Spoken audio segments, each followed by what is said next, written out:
រឿងកូនទានិងកូនឆ្មាក្នុងស្ថានភាពដ៏អាក្រក់មួយ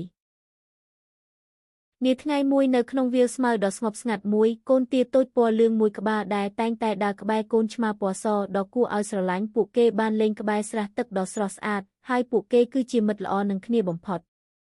រំពេចនោះពពកខ្មៅក៏ផាត់មកដោយមានខ្យល់បក់បោកដើមឈើយ៉ាងខ្លាំងពួកគេទាំងពីរនាក់ក្រឡេកមើលដោយដឹងថានឹងមានគ្រោះថ្នាក់កើតឡើង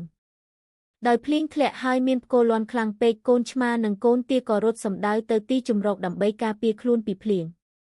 មួយរំពេចនោះផងដែរទឹកហូរចេញពីទន្លេមកយ៉ាងខ្លាំងពួកគេព្យាយាមទប់គ្នាប៉ុន្តែត្រូវបានបក់បោកដោយកម្លាំងទឹកទៅបន្ទាប់ពីភ្លៀងខ្លាំងនិងខ្យល់ព្យុះស្ងាត់បាត់ទៅកូនទានិងកូនឆ្មាបានវង្វេងក្នុងព្រៃងរងឹតដែលនៅឆ្ងាយពីផ្ទះពួកគេ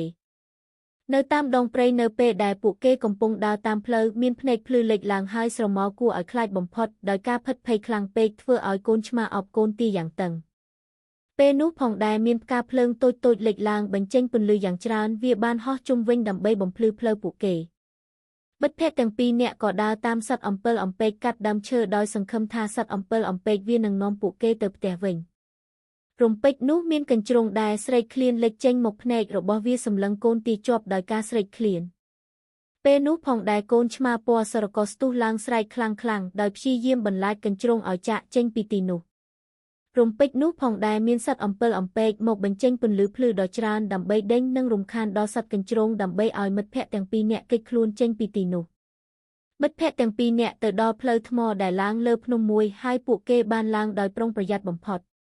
នៅលើកំពូលភ្នំនោះផងដែរពួកគេបានឃើញពន្លឺដ៏ស្រស់ស្អាតហើយមានភាពកក់ក្ដៅក្នុងចិត្តថាពួកគេនឹងទៅដល់ផ្ទះវិញឆាប់ៗកូនទានិងកូនឆ្មាបានដើរដល់ស្ពានឈើឆ្លងទន្លេតូចមួយពួកគេឆ្លងកាត់ដោយប្រុងប្រយ័ត្នក្រញ៉ាំនិងជើងរបស់ពួកគេបានញ័រជាខ្លាំងមិនយូរប៉ុន្មានកូនទានិងកូនឆ្មាបានទៅដល់វាលស្មៅដែលក្រុមគ្រួសារកំពុងតែរង់ចាំពួកគេបានជួបជុំក្រុមគ្រួសារវិញយ៉ាងសប្បាយរីករាយបំផុតក្រុមគ្រួសារពួកគេបានរៀបចំអាហារយ៉ាងកក់ក្ដៅដើម្បីអបអរការវិលត្រឡប់មកវិញដោយសុវត្ថិភាពនៅយប់នោះផងដែរកូនទានិងកូនឆ្មាបានដេកនៅលើគ្រែដ៏ទន់ពីរនាក់មិត្តភក្តិដោយសុខសាន្តមិត្តភក្តិទាំងពីរនាក់មានគម្រោងថានឹងធ្វើដំណើរផ្សងព្រេងជាថ្មីម្ដងទៀតបន្ទាប់ពីពួកគេមានអារម្មណ៍ថាមានសុវត្ថិភាពដោយដឹងថាពួកគេមានភាពសាមគ្គីគ្នាទៅវិញទៅមកព្រះអាទិត្យរះឡើងបញ្ចេញពន្លឺពណ៌មាសយ៉ាងស្រស់ស្អាតថ្ងៃថ្មីនៃមិត្តភាពបានចាប់ផ្ដើម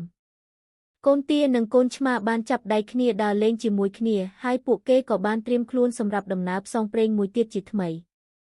ដូច្នេះហើយទោះបីមានភ្លៀងព្យុះគ្រោះថ្នាក់និងភាពលំបាកកូនទានិងកូនឆ្មាបានបង្ហាញថាមិត្តភាពពិតអាចទប់ទល់នឹងអ្វីទាំងអស់មិនថាជីវិតនាំពួកគេទៅទីណាក៏ដោយពួកគេនឹងតែងតែជួយគ្នាទៅវិញទៅមកហើយជាមិត្តភក្តិជារៀងរហូតពួកបានត្រៀមខ្លួនសម្រាប់ការផ្សងព្រេងបន្ទាប់របស់ពួកគេជាថ្មីម្ដងទៀតក្នុងពេលឆាប់ៗ